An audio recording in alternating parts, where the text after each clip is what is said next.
Famille, on m'a identifié sur une vidéo. On écoute attentivement cette vidéo, pardonnez. On écoute attentivement cette vidéo, on partage, on met les cœurs. On écoute s'il vous plaît. Quand on dit qu'il est stupide pour un jeune, aujourd'hui en Côte d'Ivoire, de sortir pour aller marcher dans les rues pour un homme politique, les gens trouvent que ça défend un régime. Ça n'a rien à voir.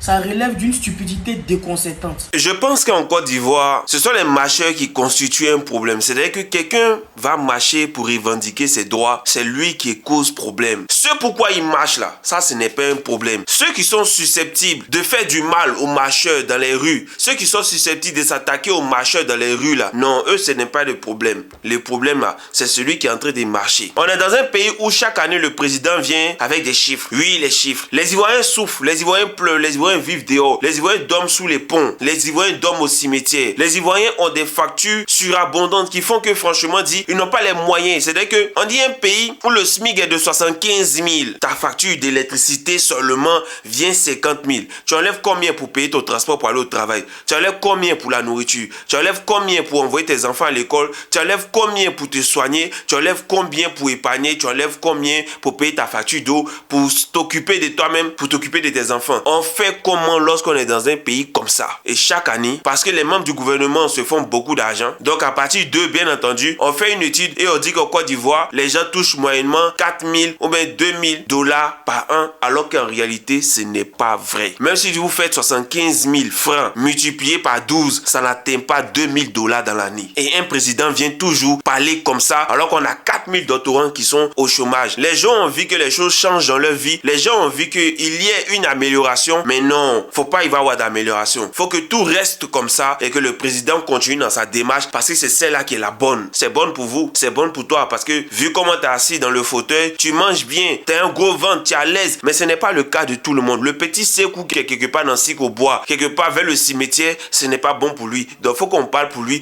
pour que Sékou et les gens qui vivent la même situation que Sékou sortent pour aller manifester. Le truc c'est que tu es d'accord avec la constitution. Quand la constitution dit qu'il faut un président de la République, tu es d'accord avec. Quand la même constitution dit qu'il faut un ministre, tu es d'accord avec. Quand aujourd'hui la constitution dit qu'il faut un président du Sénat, il faut un vice-président, il faut le haut représentant, tout ça tu es d'accord avec. Mais quand la même constitution dit que les Ivoiriens ont le droit de marcher, le droit de manifester, ça tu n'es pas d'accord avec, tu viens t'adresser aux Ivoiriens qui ont le droit de manifester, qui ont le droit de marcher et d'affirmer leur mécontentement. Toi tu es fâché contre eux, toi qui viens les traiter de bêtes. Mais c'est toi qui es bête. Parce que quand tu as parlé, tu as dit que toi tu as fait science politique. Nous on n'a pas fait science politique. Nous on a voyagé dans le monde. Et je vais te donner un exemple. Le Sénégal dont tu es en train de parler. Tu dis oui que la Côte d'Ivoire est faible, elle est pauvre, elle est pépéteuse, etc., etc. Dans lui et moi là, le Sénégal pèse quoi par rapport à la Côte d'Ivoire? Quelle est la valeur du Sénégal par rapport à la Côte d'Ivoire? Rien du tout. Mais est-ce qu'il n'y a pas la démocratie au Sénégal? Est-ce qu'au Sénégal on ne marche pas? Est-ce qu'au Sénégal on ne manifeste pas? Est-ce qu'au Sénégal le peuple ne sort pas dans les rues pour manifester quand il le faut et comme il le faut? Tu n'étais pas là pour les derniers événements qui sont passés au Sénégal? Aujourd'hui le Sénégal est endetté à plus de 90% de son PIB. Est-ce que le Sénégal est moins endetté que la Côte d'Ivoire? Non. Donc pourquoi au Sénégal les gens peuvent marcher? Pourquoi au Sénégal les gens peuvent manifester et en Côte d'Ivoire les gens ne peuvent pas? Pourquoi? Et depuis quand on marche pour un homme politique, depuis quand on manifeste pour un homme politique, les causes défendues par l'homme politique peuvent faire partie de nos revendications, mais ce n'est pas pour l'homme politique qu'on est en train de marcher. Je ne sais pas comment un gars qui dit qu'il a fait la science politique peut tenir de tels propos. Je ne sais pas comment vous faites même. C'est que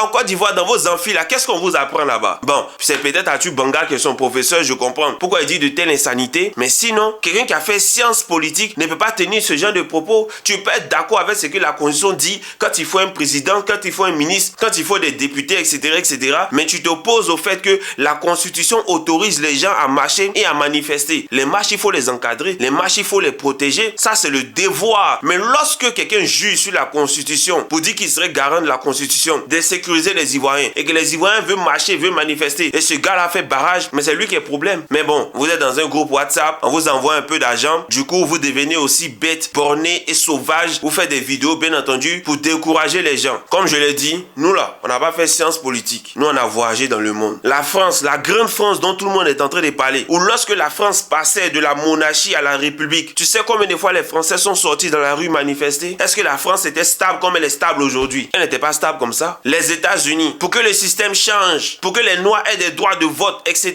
etc. Tu sais combien de fois ils sont sortis manifester, marcher avant que les États-Unis soient ce qu'elles sont aujourd'hui? Tu as me dit que toi, tu as fait science politique. Ça a-tu Banga, ton professeur? Prenons le cas de l'Afrique du Sud, avec l'apartheid. Tu sais combien Combien de fois les gens ont manifesté, les Nelson Mandela sont allés en prison. Combien de fois les gens sont sortis massivement dans les rues. Pour qu'aujourd'hui l'Afrique du Sud soit ce qu'elle est. Les changements là, ça passe lorsque le peuple décide d'emboîter le pas et de se lever et d'être debout. Pendant le cas de l'Algérie, ça vous a dit, quand vous partez à l'école là, et que vous êtes dans des cages comme des animaux, en train de vous abreuver des stupidités qui sortent de la bouche de la plupart de vos professeurs, vous ne pouvez pas comprendre les choses. Moi, la science, la politique, je l'ai apprise dans le tas. La politique, je la fais dans le tas. Et la politique, je l'observe, je voyage, je découvre. Prends le cas de l'Italie, de l'Espagne, du Portugal. Prends le cas de tous ces pays-là dans le monde. Ils ont marché, ils ont milité, ils se sont battus pour développer leur pays. Et nous, on doit rester là parce que oui, on est pays pauvre, parce que oui, on est pays faible, parce que oui, le plan sécuritaire n'est pas assez élevé, donc on ne doit pas marcher et on doit avoir un président tous les jours qui va venir s'asseoir pour défendre ses chiffres parce que oui, c'est les chiffres,